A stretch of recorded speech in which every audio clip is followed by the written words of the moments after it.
Aioluz es una cooperativa de trabajo asociado y al final somos 4 enamorados de la energía que nos hemos dado cuenta que de esto se puede vivir.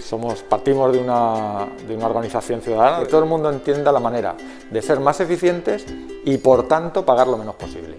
Y eso viene bien porque le hacemos un beneficio importante al planeta.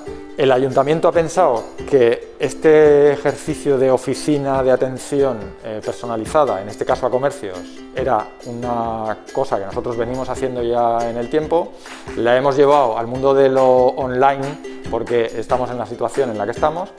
El objetivo es que cada comercio sea capaz de reducir el coste de su factura por temas de contratación y luego reduzcamos el consumo con medidas de eficiencia, de tal manera que juntando la mejor contratación y las medidas de eficiencia reduzcamos al máximo la factura.